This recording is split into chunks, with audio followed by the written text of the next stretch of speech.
Assalamualaikum warahmatullahi wabarakatuh. Saya Yuda Putri Tunawan, anggota DPRD Garut. Hari ini bersama Pak Dede Nurdiana, Lurah Cimuncang, bersama pendamping Menjamsos, Pak Budiono dan Pak Abdul Mana, pendamping Menjamsos di Lurah Cimuncang. Kita menengok Mbak Aminah, lansia duafa yang tinggal di rumah yang sangat tidak layak huni.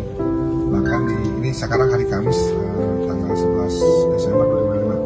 Di hari Selasa tanggal 9 Desember 2025 menurut keterangan Mbak Aminah dan warga setempat, ini rumahnya sempat, kalau bahasa Sundanya, robot, mau ambruk.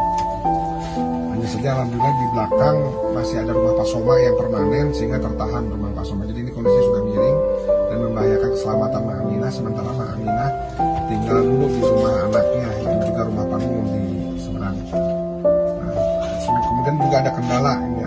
Ternyata Mbak Aminah ada dua kakak yang berbeda, ya dua nomor kakak dan dua nik yang berbeda. Namun tadi saya sudah koordinasi dengan Capil, ternyata memang ada nik dan kakak yang sudah online. Hanya saja yang sudah online pun ternyata belum padan dengan data di data Tunggal Sosial Ekonomi Nasional di Sistem Informasi Kesejahteraan Sosial Kemensos RI. Ini sekarang berdasarkan keterangan dari Pak Budiono dan Pak Abdul Mana, pendamping Menjamsos.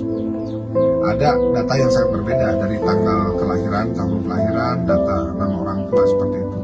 Nah, harapan saya ini segera diperbaiki antara Capil, Dinsos. Nah, kemudian karena data yang tidak padan ini, Mbak Aminah tidak masuk desil apapun di dalam DTSN, di dalam data Tunggal Sosial Ekonomi Nasional, sehingga Mbak Aminah ini tidak mendapatkan komponen bantuan pemerintah pusat dari BPJS, BPI, BPNT, PKH Lansia, dan komponen bansos lainnya seperti BLT Kesra ya. Jadi harapan saya ini segera diperbaiki berkaitan data ini. Ini menjadi krusial, sangat krusial agar Mbak Aminah bisa mendapatkan komponen bansos pemerintah pusat, dan harapan saya nanti ini diprioritaskan oleh Pemkab Garut untuk mendapatkan bantuan roti lahu, karena ini membahayakan keselamatan Mbak Aminah, entah itu lewat kolaborasi pendanaan, termasuk saya meminta juga kepada pendamping Menjamsos untuk bikin usulan kepada Kemensos bantuan rumah sejahtera padu, karena ini sudah lansia, sudah sangat sepuh dan tinggal di rumah yang sangat tidak layak. Nah, kemudian juga harapan saya ini Pemkab Garut, dinas-dinas terkaitnya memiliki empati yang kuat ya. Jadi hari ini saya harapkan sebenarnya Dinsos bisa turun ke lapangan ya. Tadi saya sudah melakukan Dinsos untuk ikut ke sini, tapi saya kecewa Dinsos sudah ikut ke sini.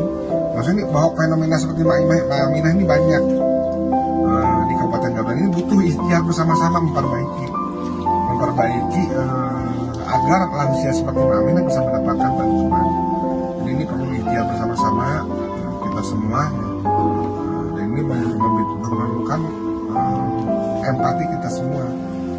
Jadi harapan saya Pemkab Garut bisa lebih dalam konteks profesionalisme, kemudian integritas maupun